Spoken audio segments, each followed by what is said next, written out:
ആലുവ കാലടിയിൽ മുൻ പഞ്ചായത്ത് അംഗം ഉൾപ്പെടെ 5 പേരെ വെട്ടിപ്പരിക്കേൽപ്പിച്ച കേസിൽ 4 പേർ പിടിയിൽ. അറസ്റ്റ് ഉടൻ രേഖപ്പെടുത്തും. വാഹനത്തിന് സൈഡ് കൊടുക്കുന്നതുമായി ബന്ധപ്പെട്ട് 1 മാസം മുൻപുണ്ടായ തർക്കമാണ് അതിക്രൂരമായ ആക്രമണത്തിൽ കലാശിച്ചത്. പ്രകോപനമില്ലാതെ വളഞ്ഞിട്ടാക്രമിക്കുകയായിരുന്നുവെന്ന് പരിക്കേറ്റ റസാഖ് 24-നോട് പറഞ്ഞു.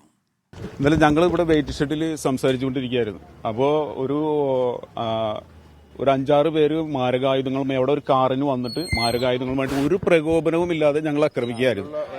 ഞങ്ങളെ ആക്രമിച്ച് എനിക്ക് 3 കുത്ത് പുറത്ത് കിട്ടി. അത് കഴിഞ്ഞിട്ട് ഞങ്ങൾ കൂടെ ഉണ്ടാകുന്ന ഒരാളുടെ തലക്ക് ശക്തമായിട്ട് അടിച്ച് അയാൾക്ക് ഒരു 7 സ്റ്റിച്ച് ഉണ്ട്. പിന്നെ ഈ മൻസൂർ ഇവരെയൊക്കെ ആക്രമിച്ച് ഞങ്ങളൊരു 5-6 പേരെ അവർ ആക്രമിച്ച് തിരിച്ച്. അപ്പം ഞങ്ങളിങ്ങനെ ഓടി മാറി കഴിഞ്ഞപ്പോൾ ഇവിടെ മുൻ പഞ്ചായത്ത് മെമ്പർ സുലൈമാൻ പുതുവാങ്ങുന്നതിൽ ഇവിടെ നിന്ന് സംസാരിച്ചുകൊണ്ടിരിക്കുകയുണ്ടായി. അപ്പോൾ അവൻ എന്താ വിഷയം എന്ന് സംസാരിക്കാനായിട്ട് എന്താന്ന് പറഞ്ഞ് ഇങ്ങോട്ട് കയറി വന്നു കഴിഞ്ഞപ്പോൾ അവനെ കാറിടിച്ച് ആദ്യം വീഴ്ത്താൻ നോക്കി. അത് കഴിഞ്ഞുകൊണ്ട് അവനെ ഒരു പ്രകോപനവും ഇല്ലാതെ മാരകമായിട്ട് ആക്രമിക്കുകയായിരുന്നു. എന്താ കാരണം എന്ന് ഒരു ഐഡിയ ഇല്ല, ആരാ എന്താന്നുള്ള ഒരു ഐഡിയ ഇല്ല. ഇന്നലെ ഞങ്ങൾ ഇവിടെ വെയിറ്റ് ഷെഡിൽ സംസാരിച്ചുകൊണ്ടിരിക്കുകയായിരുന്നു. അപ്പോൾ സംഭവസ്ഥലത്ത് നെബിൻ ജോസും നെടുമ്പാശ്ശേരി പോലീസ് സ്റ്റേഷനിൽ നിന്ന് എസ് ശ്രീകാന്തും കൂടുതൽ വിവരങ്ങളുമായി ചേരുന്നു. ആദ്യം ശ്രീകാന്തിലേക്ക്. ശ്രീകാന്ത്, 4 പേർ പിടിയിലായിരിക്കുന്നു. ഇവരെ പോലീസ് ചോദ്യം ചെയ്യുകയാണോ? എന്തൊക്കെയാണ് ഇവരിൽ നിന്ന് അറിയാൻ കഴിയുന്ന വിവരങ്ങൾ? വേണു, ഞാനിപ്പോൾ നിൽക്കുന്നത് നെടുമ്പാശ്ശേരി പോലീസ് സ്റ്റേഷന് മുന്നിലാണ്. ഇവിടെ 4 പേർ പോലീസിന്റെ കസ്റ്റഡിയിലുണ്ട് എന്നുള്ളതാണ് നമുക്ക് കിട്ടുന്ന വിവരം. അല്പസമയത്തിനകം റൂറൽ SP നെടുമ്പാശ്ശേരി പോലീസ് സ്റ്റേഷനിലേക്ക് എത്തിച്ചേരും. ശേഷം അദ്ദേഹത്തിന്റെ നേതൃത്വത്തിലായിരിക്കും ഒരു പക്ഷേ ചോദ്യം ചെയ്യൽ നടക്കുന്നത്, പ്രതികളുടെ ചോദ്യം ചെയ്യൽ നടക്കുന്നത് എന്നാണ് മനസ്സിലാക്കാൻ സാധിക്കുന്നത്. ഈ 4 പേരുടെ പേര് വിവരങ്ങൾ ഇപ്രകാരമാണ്. ഒന്ന്, ഈ സംഭവം ആസൂത്രണം ചെയ്ത കബീർ എന്നയാളാണ്. അയാൾ ചൊവ്വര സ്വദേശിയാണ്, ചൊവ്വര കൊണ്ടോട്ടി സ്വദേശിയാണ്. അയാൾ പോലീസിന്റെ കസ്റ്റഡിയിലുണ്ട് എന്ന വിവരം നമുക്ക് രാവിലെ തന്നെ കിട്ടിയിരുന്നു. രണ്ടാമത്തേത് കാക്കനാട് സ്വദേശി സ്വരാജാണ്. സ്വരാജിനെ കാക്കനാട് നിന്നാണ് കസ്റ്റഡിയിലെടുത്തത് എന്നുള്ള വിവരം ലഭിച്ചിട്ടുണ്ട്. മൂന്നാമത്തെയാൾ അരൂർ കുത്തിയതോട് സ്വദേശി സനീർ എന്നാണ് പേരെന്ന് വ്യക്തമാകുന്നുണ്ട്. ഇയാളെയും പോലീസ് കസ്റ്റഡിയിലെടുത്തത് ആ ഭാഗത്തു നിന്നാണ്. മറ്റൊരാൾ ഫൈസൽ ബാബു, ഇയാൾ മലപ്പുറം സ്വദേശിയാണ്. ഇയാളെ തൃശ്ശൂരിൽ നിന്നാണ് കിട്ടിയതെന്ന് മനസ്സിലാക്കാൻ സാധിക്കുന്നു. ഇതൊക്കെ തന്നെ ഇനി SP സ്ഥിരീകരിക്കണം. SP-യുടെ ഭാഗത്തു നിന്നുള്ള പ്രതികരണം നമുക്ക് കിട്ടേണ്ടതുണ്ട്. കിട്ടുന്ന വിവരപ്രകാരം നേരത്തെ ഫൈസൽ ബാബുവിന് ഈ ചൊവ്വര കൊണ്ടോട്ടി എന്ന സ്ഥലത്ത് വെച്ച്, ഇന്നലെ പ്രശ്നം നടന്ന സ്ഥലത്ത് വെച്ച് മർദ്ദനമേറ്റിരുന്നു മുൻപൊരു തവണ. അത് അന്ന് 1.5 മാസം മുമ്പുണ്ടായ സംഭവമാണ്.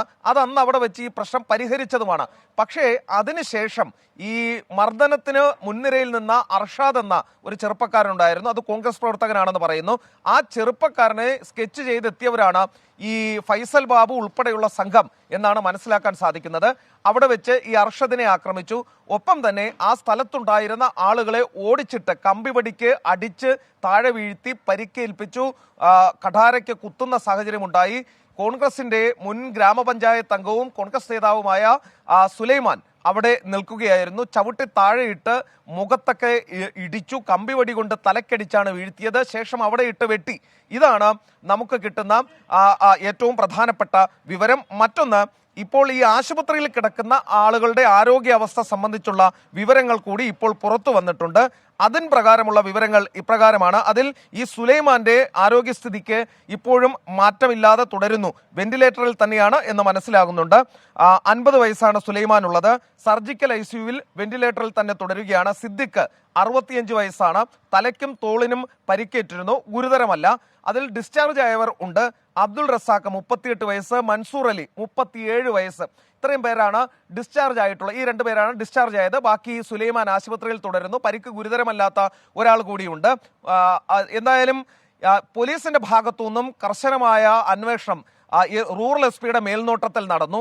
ആലുവ DYSP-യുടെ നേതൃത്വത്തിൽ ഏതാണ്ട് 20-ലധികം സ്ഥലങ്ങളിൽ പോലീസിന്റെ സ്പെഷ്യൽ സ്ക്വാഡ് ഈ അന്വേഷണം നടത്തി പരിശോധന നടത്തിയാണ് ഇപ്പോൾ പ്രതികളെ 4 പേരെ കസ്റ്റഡിയിൽ എടുത്തിട്ടുള്ളത്.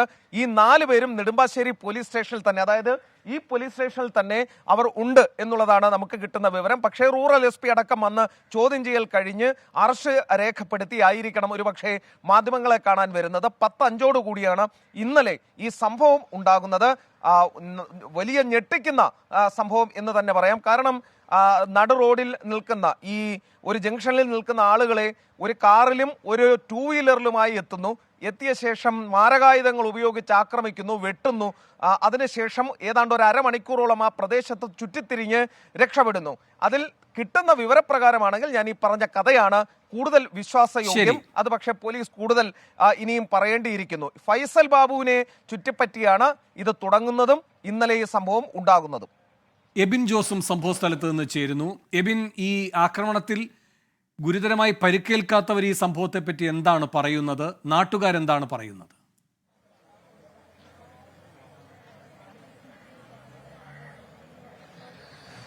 വേണു, നാട്ടുകാരെ സംബന്ധിച്ചിടത്തോളം വലിയ ഞെട്ടലാണുള്ളത്. കാരണം അപ്രതീക്ഷിതമായ ആക്രമണമായിരുന്നു. എന്താണ് സംഭവിച്ചതെന്ന് പോലും അറിയത്തില്ല. ഇതിൽ പങ്കാളികളാവാത്ത, ഈ പ്രശ്നവുമായി ബന്ധപ്പെടാത്ത ആളുകൾക്കാണ് കൂടുതലായും പരിക്കേറ്റത്.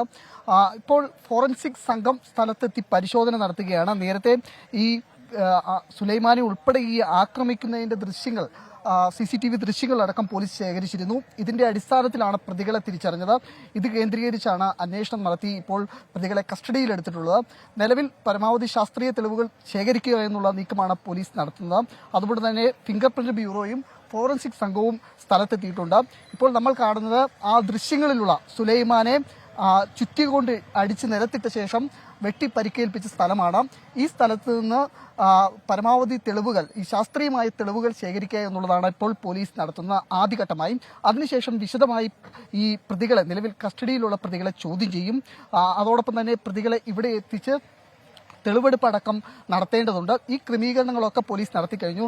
പ്രദേശവാസികളെ സംബന്ധിച്ചിടത്തോളം വലിയ ഞെട്ടലുണ്ട്. കാരണം സാധാരണയായി ഒരു 10-11 മണി വരെയൊക്കെ ഈ കവലയിൽ ആളുകൾ കൂടിയിരിക്കുന്നതാണ്. നിരന്തരമായി പരസ്പരം സംസാരിക്കുന്ന ആളുകളാണ്, കാണുന്ന ആളുകളാണ്. അതുപോലെ തന്നെ ഇവിടെ കൂടി നിൽക്കുകയും അതുപോലെ തന്നെ സംസാരിച്ച് നിൽക്കുകയും ചെയ്യുമ്പോഴാണ് ഈ അക്രമി സംഘം ഇവിടെ എത്തുകയും ആളുകളെ മാരകമായി ഉപദ്രവിക്കുകയും ചെയ്യുന്നത്. ഇതെന്താണ് സംഭവിക്കുന്നതെന്ന് പോലും ആളുകൾക്ക് മനസ്സിലായ സുലൈമാൻ ഉൾപ്പെടെയുള്ളവർക്ക് ഇവിടെ നിന്ന് ഓടി മാറാൻ സാധിച്ചില്ല. അതുകൊണ്ടാണ് സുലൈമാനെ ഉൾപ്പെടെ ഇവിടെ മാരകമായി വെട്ടി പരിക്കേൽപ്പിക്കുന്ന ഒരു സാഹചര്യം ഉണ്ടായത്. ഏതായാലും പോലീസ് അതിന്റെ നടപടിക്രമങ്ങളുമായി മുന്നോട്ട് പോവുകയാണ്. ഫോറൻസിക് സംഘവും അതുപോലെ തന്നെ ഫിംഗർ പ്രിന്റ് ബ്യൂറോയുമാണ് ഇപ്പോൾ നിലവിൽ ഇവിടെ എത്തിയിട്ടുള്ളത്. അല്പം സമയം കഴിയുമ്പോൾ ഈ അന്വേഷണ ചുമതലയുള്ള ഉദ്യോഗസ്ഥരടക്കം ഇങ്ങോട്ട് എത്തുമെന്നാണ് അറിയാൻ സാധിക്കുന്നത്. അതിനുശേഷം പ്രതികളെ വിശദമായി ചോദ്യം ചെയ്യും. അതിൽ കൃത്യമായ കാരണങ്ങൾ, ഈ ആക്രമണത്തിന് പിന്നിലുള്ള കൃത്യമായ കാരണങ്ങൾ എന്താണ്, ഇവരുടെ ആസൂത്രണം എങ്ങനെയായിരുന്നു എന്നുള്ള കാര്യങ്ങളെല്ലാം പോലീസിന്റെ ഭാഗത്തുനിന്ന് അറിയിക്കാൻ സാധിക്കുമെന്നാണ് നമ്മൾ കരുതുന്നത്. വേണു, ശരി. ശ്രീകാന്തും തുടരുന്നുണ്ട്. ശ്രീകാന്ത്, ഈ ഫൈസൽ ബാബുവിനെ 1.5 മാസം മുൻപ് ആക്രമിക്കുന്നു, അതിനുശേഷമുള്ള വിരോധം. പക്ഷേ ഈ സുലൈമാൻ അടക്കമുള്ളവരെ ഇത്രയും ഗുരുതരമായി ആക്രമിക്കേണ്ട സാഹചര്യം എന്തായിരുന്നു ശ്രീകാന്ത്?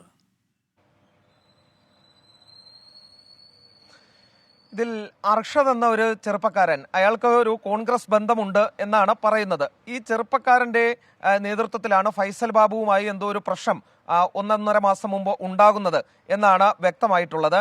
അതിൽ ഈ സുലൈമാൻ അടക്കമുള്ളവരാണ് മധ്യസ്ഥ നിന്ന് ആ പ്രശ്നം പരിഹരിക്കാൻ ഇറങ്ങി പുറപ്പെട്ടത്.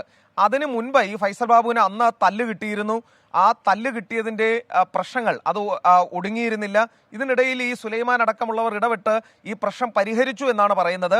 അതിനുശേഷമാണ് ഇന്നലെ ഇപ്പോൾ ഈ പ്രശ്നമുണ്ടായത്. അങ്ങനെയാണ് ഈ കാര്യങ്ങളുടെ കിടപ്പ്. അവിടെ ഒരു പ്രധാനപ്പെട്ട ഒരു മതസ്ഥാപനമുണ്ട്. ആ മതസ്ഥാപനത്തിന്റെ നടത്തിപ്പുകാരും അതിന്റെ ചുമതലക്കാരുമാണ് ഈ കബീർ എന്നും നൂസു എന്ന് പറയുന്ന 2 പേർ. ഈ 2 പേർ ചേർന്നാണ് ഈ സംഭവം ആസൂത്രണം ചെയ്ത് അർഷദിനെ സ്കെച്ച് ചെയ്താണ് വന്നത്. അർഷദിനൊപ്പം ഉണ്ടായിരുന്ന ആളുകൾക്കും അടികിട്ടി എന്നുള്ളതാണ് ഇപ്പോൾ ആ നാട്ടുകാരിൽ നിന്ന് നമുക്ക് മനസ്സിലാക്കാൻ സാധിച്ചത്. പോലീസും ഒരു പക്ഷേ എന്താണ് അവരുടെ ഭാഗത്തുനിന്ന് പോലീസിന്റെ ഭാഷ്യം എന്നുള്ളത് അവർ പറഞ്ഞിട്ടില്ല. അല്പസമയത്തിനകം റൂറൽ SP ഇവിടേക്ക് എത്തിച്ചേരും എന്നാണ് മനസ്സിലാക്കുന്നത്. കിട്ടിയ വിവരം അനുസരിച്ച് ഇങ്ങനെയാണ്. ഫൈസലുമായി ബന്ധപ്പെട്ട്, ഈ ഫൈസൽ ബാബുവുമായി ബന്ധപ്പെട്ട പ്രശ്നം, അത് അർഷദിനെ സ്കെച്ച് ചെയ്ത് എത്തുന്നു. അവിടെ ഉണ്ടായിരുന്ന മുഴുവൻ പേർക്കും തല്ലുകിട്ടുന്നു. ഈ നേരത്തെ ഈ സുലൈമാൻ അടക്കമുള്ളവർ ഈ പ്രശ്നം സോൾവ് ചെയ്യുന്നതിന് ഇടപെട്ടു. ആ സുലൈമാനെ അവിടെ വെച്ച് കിട്ടുന്നു. സുലൈമാനും ഗുരുതരമായ പരിക്കേൽക്കുന്നു, വെട്ടേൽക്കുന്നു, മർദ്ദനമേൽക്കുന്നു. അതാണ് സംഭവിച്ചിട്ടുള്ളത്. ഇതിൽ സുലൈമാന്റെ സ്ഥിതി കുറച്ച് ഗുരുതരമാണ്. ബാക്കിയുള്ളവർക്കൊന്നും തന്നെ അത്ര സാരമായ പ്രശ്നങ്ങളില്ല എന്നാണ് മനസ്സിലാകുന്നത്. പോലീസ് ഇന്നലെ രാത്രി തന്നെ ഇതിന്മേൽ അന്വേഷണം തുടങ്ങിയിരുന്നു. റൂറൽ SP യുടെ നിർദ്ദേശപ്രകാരം ആലുവ DYSP യുടെ മേൽനോട്ടത്തിലാണ് അന്വേഷണം നടന്നത്. 10-20 സ്ഥലങ്ങൾ ഇത് സംബന്ധിച്ച് പരിശോധനകൾ നടന്നു, അന്വേഷണം നടന്നു. തുടർന്നാണ് കാക്കനാട് സ്വദേശി സ്വരാജ്, അരൂർ കുത്തിയതോട് സ്വദേശിയായിട്ടുള്ള സനീർ, അതോടൊപ്പം തന്നെ ഫൈസൽ ബാബു മലപ്പുറം, അയാളെ തൃശ്ശൂരിൽ നിന്നും പിടിക്കുന്നു. ഒപ്പം തന്നെ ഈ കബീറിനെയും, ചൊവ്വര കൊണ്ടോട്ടി സ്വദേശിയായ കബീറിനെയും കസ്റ്റഡിയിലെടുത്തു എന്ന് മനസ്സിലാകുന്നത്. കിട്ടുന്ന വിവരം അനുസരിച്ച് അവർ നെടുമ്പാശ്ശേരി പോലീസ് സ്റ്റേഷനിൽ തന്നെ ഇവിടെ തന്നെ ഉണ്ട്. SP ഇവിടേക്ക് എത്തും എന്നുള്ളതാണ് ലഭ്യമാകുന്ന വിവരം. ശരി, കാലടിയിലെ ഗുണ്ടാക്രമണത്തിൽ 4 പേർ പിടിയിൽ. S ശ്രീകാന്തും എബിൻ ജോസുമാണ് വിവരങ്ങൾ നൽകിയത്.